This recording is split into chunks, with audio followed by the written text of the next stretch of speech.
right. Thank you, everyone, for being here uh, at my digital keynote.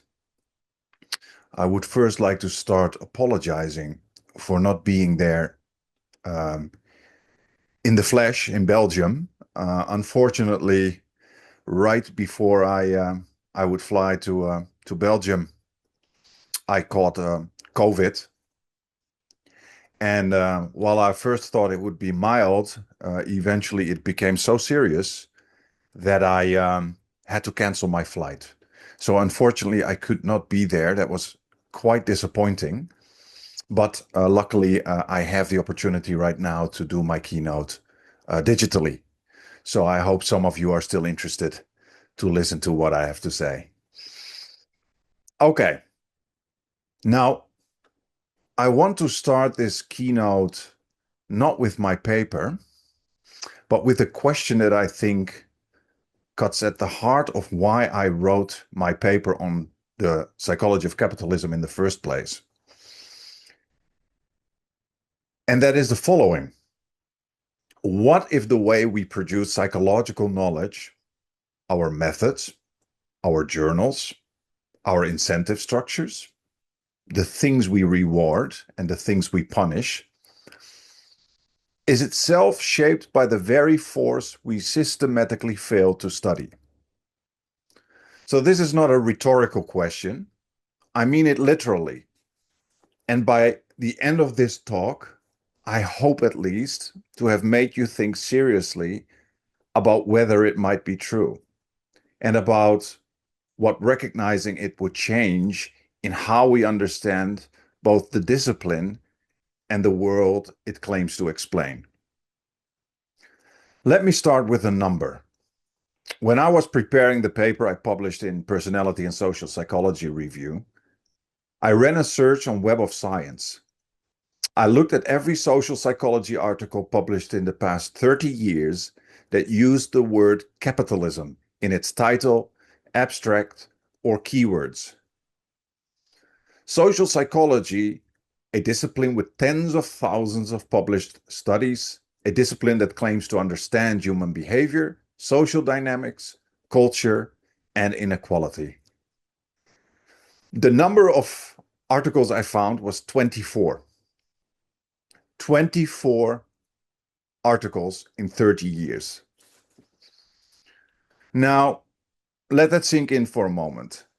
I want you to sit with that for just a moment. Because I think it is one of the most revealing statistics in the history of our field. We are talking about the dominant economic system of the modern world, a system that organizes how people work, what they want, how they see themselves, how they relate to one another, what they fear, and what they value. A system so pervasive that it shapes schools, hospitals, governments, families, and the very language we use to describe our inner lives. And in 30 years of social psychological research, it appears in 24 articles. This is not a gap in the literature. It is a structured absence. And structured absences are always very interesting, in my opinion, because they are rarely accidental. So the question I want to pursue today is this. Why did capitalism disappear from psychology? What happened? And what does it cost us, scientifically, humanly, that it has been so thoroughly invisible for so long? I published the long theoretical answer to these questions in Personality and Social Psychology Review at the end of 2024, under the title, Where is Capitalism? Unmasking its Hidden Role in Psychology. I then published a shorter, more applied companion piece in the British Journal of Social Psychology this year in 2026. And this talk today draws on both. And it tries to do something I hope will be useful to this audience in particular. It tries to show not only what the framework says about culture and individualism, but what it says about us, about the discipline itself, and about the kind of psychology we might build if we were willing to name what we have been avoiding. So what does it look like when we actually put capitalism into our theoretical frameworks? What does it explain that existing frameworks do not? Let me walk you through the core of the argument.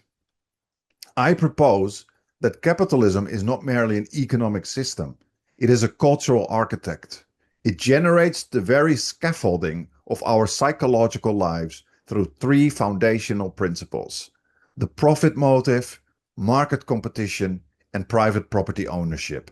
And I argue that each of these principles manifests not only at the economic level, but at the cultural level, shaping narratives, values, and norms, and at the psychological level, shaping how individuals think, feel, and understand themselves. I call these manifestations capitalist syndromes. Let me describe each of those. The first is what I call gain primacy syndrome. This emerges from the profit motive, the capitalist imperative of continuous accumulation and growth. In a society organized around this principle, the pursuit of gain does not stay confined to businesses. It seeps into how we understand ourselves and our lives. Education, for example, is framed as an investment in human capital. Career success is measured by income and net worth. People internalize entrepreneurial identities that view the self as a brand to be optimized for market value. The language of investment, returns, and optimization becomes the default vocabulary for virtually every domain in life. We speak of investing in relationships, we optimize our health and our time, we calculate the return on educational credentials. These function as more than just metaphors. They begin to operate as cognitive tools that restructure how we perceive choices and evaluate outcomes. And when self-worth becomes tied to economic productivity and visible success, the psychological costs are substantial. Elevated stress, anxiety, burnout, and a pervasive sense that one is never quite enough. And this happens in academia too, by the way. The second syndrome is the zero-sum rivalry syndrome, which emerges from market competition. Competition, like the profit motive, does not stay in the marketplace. It infiltrates education, for example, through ranking systems and standardized testing. It infiltrates workplaces through performance metrics and forced distributions. Think about KPIs that we all suffer under. It infiltrates social life through status competition and conspicuous consumption. The psychological research on competition is remarkably consistent and remarkably troubling. Competitive environments increase negative emotions, reduce interpersonal trust, and erode the social bonds necessary for well-being. People in more market-oriented societies show stronger zero-sum beliefs, the conviction that others' gains threaten one's own prospects, which undermines empathy and mutual support. The competitive pursuit of financial success correlates with poorer relationship quality, reduced well-being, and increased risk of mental health problems. And crucially, the intensity of these effects varies with how deeply market competition penetrates a society. Japan's more regulated capitalism produces less antagonistic competitive orientations than Hong Kong's more laissez-faire, you could say neoliberal system. Despite both societies sharing a Confucian cultural heritage. This is a finding I want you to hold on to, because it does something very important. It puts serious pressure on the cultural explanation.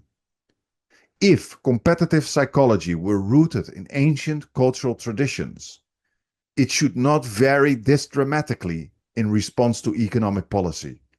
But it does, which suggests that the economic structure may be doing much of the explanatory work rather than the cultural inheritance alone. The third syndrome is what I call the ownership syndrome, which emerges from private property ownership. In capitalist societies, private ownership is not just a legal fact. It is a cultural value and a psychological experience. People associate owned objects with their sense of self. Materialism, the tendency to equate self-worth with possessions, becomes a dominant mode of identity formation, and the costs are well documented. People who strongly prioritize material success exhibit lower self-esteem, increased anxiety and depression, reduced relationship quality, and a diminished capacity for empathy and cooperation. What is critical to understand is that these materialistic values do not emerge randomly or from some stable feature of human nature. They are cultivated deliberately and systematically by profit-driven advertising industries that manufacture insecurity and desire, by social media platforms algorithmically designed to generate envy, by economic conditions that make material success the primary recognized marker of achievement. Now, these syndromes do not operate in isolation. They interact recursively. The profit motive establishes accumulation as a primary life goal. Market competition frames social relations as adversarial rather than cooperative. Private ownership ties self-worth to possessions. Together, they generate what I argue is the overarching pattern we have long called individualism. Think about the independent self-control, the self-optimization orientation, the dispositional thinking patterns that have been documented across decades of cross-cultural research. Let me give you a concrete example of what this reframing changes in practice. There is a well-known study by Ma and Schoeneman, published in 1997, comparing the self-concept of Kenyan and American individuals. They found that highly educated Kenyans exhibited an independent self-concept similar to Westerners, while tribal Kenyans maintained highly interdependent self-concepts. The authors attributed this to Westernization through education. But that is merely labeling the phenomenon, not explaining it. When you look at Kenya's economic trajectory during the 1970s through 1990s, trade liberalization, privatization of state industries, educational reforms explicitly designed to produce graduates aligned with global market demands, the picture becomes much clearer. Higher education in Kenya became a gateway to participation in capitalist economic networks, with all the attendant pressures towards competitive individualism and entrepreneurial self-concepts. The Western self-concept, I would argue, is more precisely a capitalist self-concept. And that distinction matters because it suggests that what drives psychological change is not exposure to Western ideas, but integration into a capitalist political economy, into capitalist economic structures. This leads to what I think is the framework's most important and most provocative implication. The dimension we call individualism collectivism may be substantially shaped by how deeply capitalist principles penetrate a society's institutions, labor markets, and reward structures. Not by geography, not by ancient philosophical traditions, but by the political economy people are living inside. It doesn't mean that I say that the ancient historical traditions are not influential. I'm just saying that capitalism as a political economic phenomenon has a tremendous effect on the dimension of individualism, collectivism. Now, I want to turn to what I think is one of the most intellectually uncomfortable and one of the most important parts of this argument. Because everything I've said so far applies not just to the society psychology studies, it applies to psychology itself. The capitalist logic I've been describing, think gain primacy, zero-sum rivalry, possessive self-definition, has, I think, significantly shaped and in some respects constrained the very discipline that should be studying it. And I say this not as an external critic, but as someone who has spent a career trying to publish in and get recognition from that very same discipline. Consider gain primacy. The academic labor market in psychology operates on something that looks very much like a logic of perpetual accumulation. Publications, citations, impact factor, grants, these are the currency, you could say, of academic capital. Okay, the idea of perpetual gain, chasing that perpetual gain. The pressure, you could say, is not to do important work. The pressure is to do productive work, measured in quantifiable outputs. University faculty, as a study I cite in the paper showed, are increasingly driven to pursue profitable research over basic science, to secure funding, to emphasize industry partnerships, to optimize their academic brand. The publish or perish phenomenon, which I note is not a metaphor, it is a structural condition, places relentless demands on researchers that are not entirely unlike the demands placed on entrepreneurs in any other sector. You're expected to continuously produce, continuously grow, continuously outcompete your peers for scarce resources, or you lose your position. Consider the zero-sum rivalry syndrome. Academic prestige operates as a zero-sum game in very concrete ways. Journal rankings, grant success rates, citation counts, institutional hierarchies.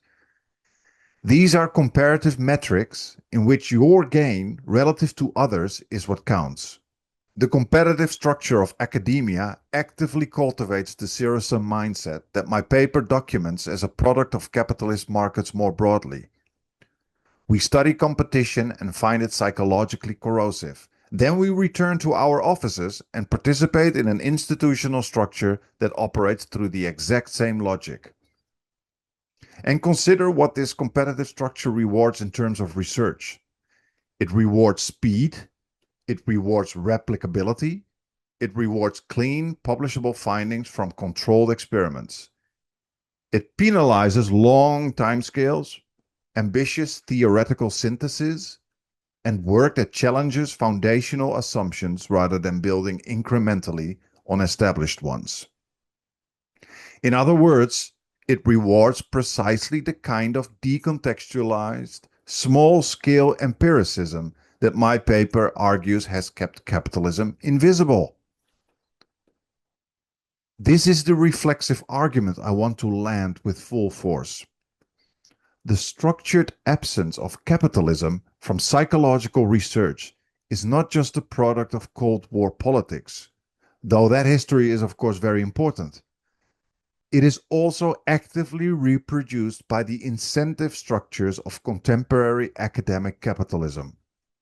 Something of the same logic that makes workers reluctant to challenge the conditions of their labor may also make psychologists reluctant to challenge the conditions of their discipline. We have internalized a research culture that valorizes the appearance of objectivity, that frames theoretical ambition as hubris and political engagement as bias, and that, almost without anyone noticing, has made capitalism's most powerful effects on the human mind structurally difficult to see. There is something almost vertiginous about this once you see it. I am critiquing, in a large theoretical synthesis, the very preference for small decontextualized experiments that would have prevented such a synthesis from being written. The critique of the work is itself evidence for what the work is arguing. I should say something honest here. It went through a genuinely difficult review process. Some reviewers found the arguments perhaps too political, the scope perhaps too ambitious, the absence of experimental data a problem. These are not trivial concerns in the normal sense, and I understand why they were raised. But I also think they illustrate something worth naming. The very reactions that make large-scale critical synthesis difficult to get through peer review may themselves be expressions of the methodological individualism my paper traces back to Karl Popper and Cold War ideological pressures.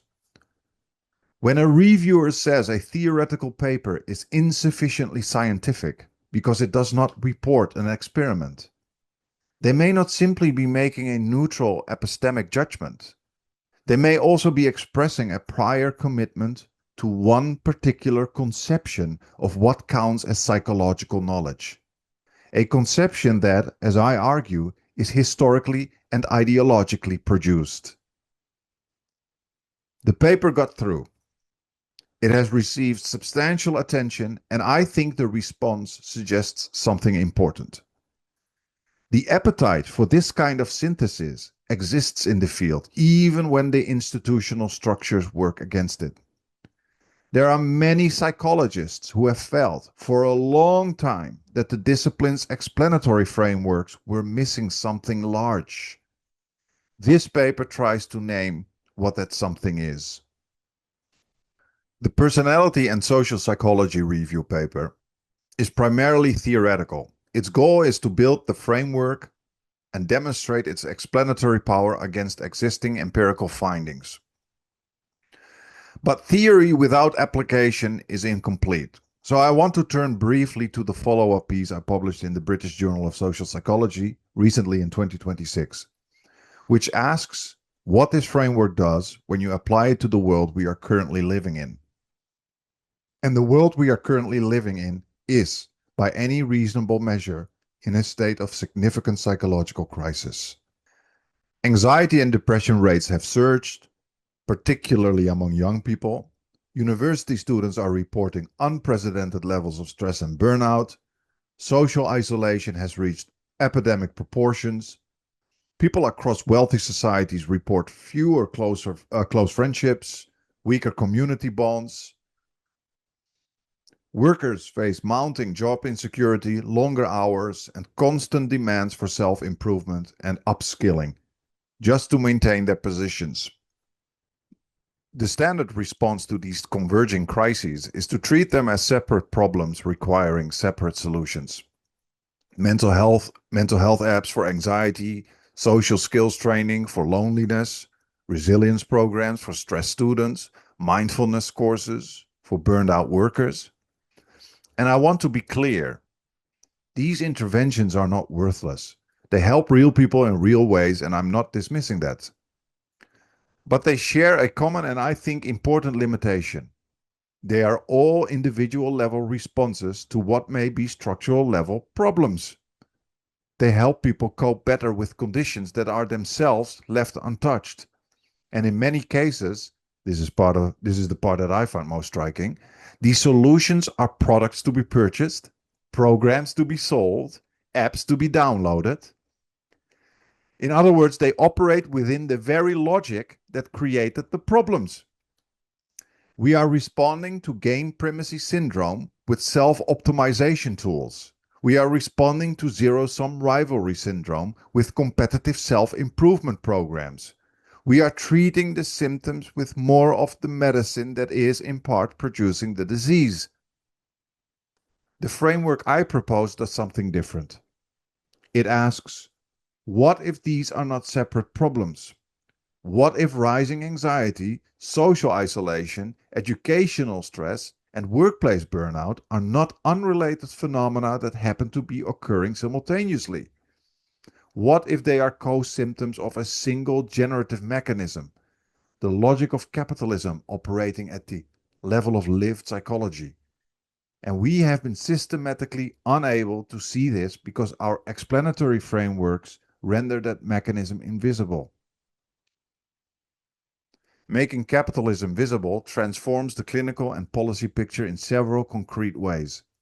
A graduate student's anxiety about academic competition may not be an individual pathology requiring resilience training. It may be a rational response to an educational system restructured around market competition. A worker's burnout from impossible productivity demands may not be a failure of personal coping capacity. It may actually be a rational response to labor market conditions designed to extract maximum output from each individual, while minimizing the security and stability that make sustained productivity possible. A teenager's materialism may not be a character flaw, It may be a cultivated response to a social media environment algorithmically optimized to manufacture desire and insecurity in the service of course, advertising revenue. When we frame these experiences as structural responses rather than individual pathologies, the interventions that become imaginable are much more powerful. Policies that reduce economic insecurity, think about universal healthcare, stable employment, affordable housing, are themselves mental health interventions. Educational environments structured around cooperation rather than competition produce equal or better academic outcomes while significantly improving students' well-being. Workplaces organized around collective ownership rather than individual competition generate greater commitment, satisfaction, and psychological security. None of this requires abandoning clinical care. It requires expanding what we understand healing to mean and questioning what I see as capitalism's tendency to pathologize normal responses to abnormal conditions. Now, I want to spend a few minutes on what I think psychology that takes capitalism seriously would actually look like in practice. Because I think the objection is sometimes raised that this kind of argument is easier to make than to operationalize. I think that objection is not entirely fair. There are concrete methodological and institutional changes that follow naturally from the framework. Methodologically, the key move is start treating economic structures as independent variables rather than as background conditions. Longitudinal cross-cultural surveys that track psychological change in relation to economic policy shifts can tell us things that no single experiment can. If individualism rises as a society undergoes marketization, and if it shifts when economic policies change, that is evidence that the economic structure is causally active. We can study this. We do not have to take it on faith.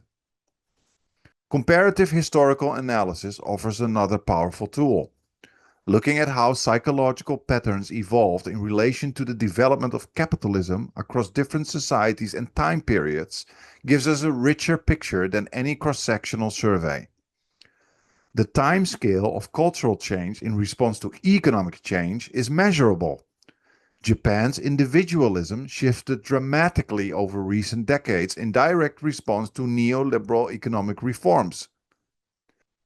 China's psychological movement towards greater individualism correlated with the embrace of market mechanisms. These are not gradual millennial drifts. They are responses to policy changes occurring within decades. Far too fast for ancient cultural traditions to account for, and exactly the right speed for economic structures to produce. Ethnographic and qualitative methods can illuminate how capitalism's logic is lived from the inside, how people narrate their own experience of the entrepreneurial imperative, the zero-sum competitive environment, the equation of self-worth with possessions.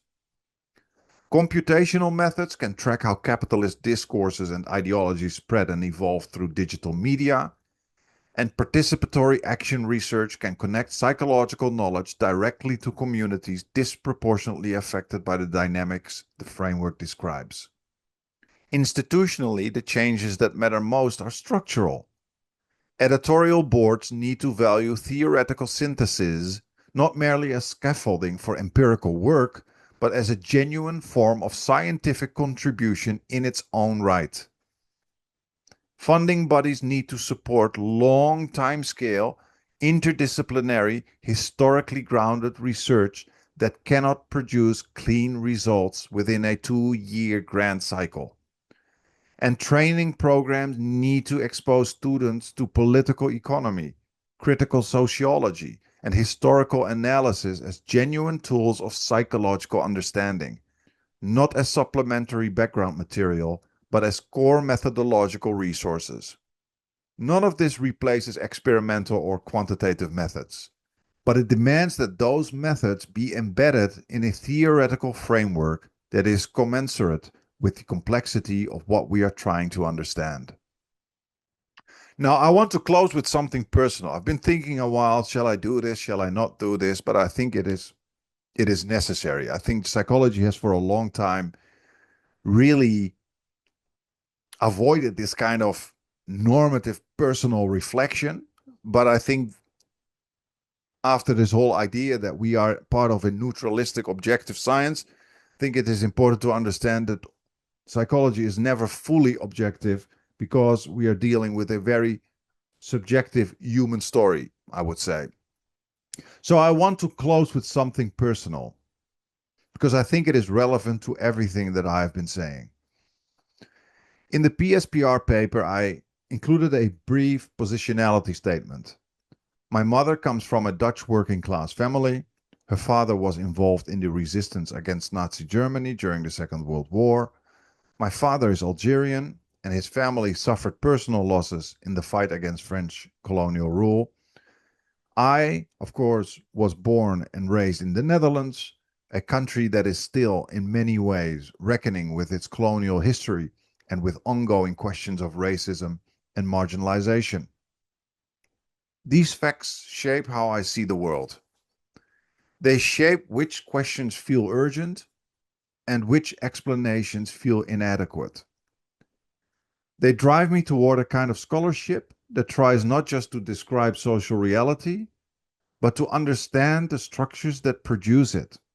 And to be honest about the fact that describing and understanding are never fully separate from changing. I mention this not to claim special authority. Absolutely not. But to make a methodological point that I think matters for all of us. All scholarship is situated. All of it reflects the particular position of the person doing it, their history, their material conditions, their investments. The difference between critical scholarship and mainstream scholarship is not that one is political and the other is not. It is that critical scholarship tends to make its commitments explicit, while mainstream scholarship sometimes may hide its commitments behind a claim of objectivity. And one of the things that claim to objectivity has consistently hidden is capitalism. The political pressures that drove it out of the mainstream were real. The ideological function it serves by staying invisible is real. The costs to people experiencing distress that psychology frames as individual pathology rather than structural response are real. Making capitalism visible is not, in my view, primarily a political act in the sense of advocating for a particular party or ideology. I think it is an act of scientific honesty. It is insisting that our explanatory frameworks be adequate to the forces that actually shape human psychology. And it is refusing to accept that the way things are is the only way things could be. The question facing psychology is whether we will continue to render these connections invisible or whether we will embrace a more complete account of the forces shaping human experience. That path is harder. It requires courage to question foundational assumptions and openness to perspectives that have long been dismissed as too political. But it also promises a psychology that genuinely serves human flourishing, rather than one that inadvertently legitimizes the systems that undermine it. Making capitalism visible is the first step towards imagining and building alternatives. And that, I believe, is exactly the kind of work psychology should be doing. Thank you.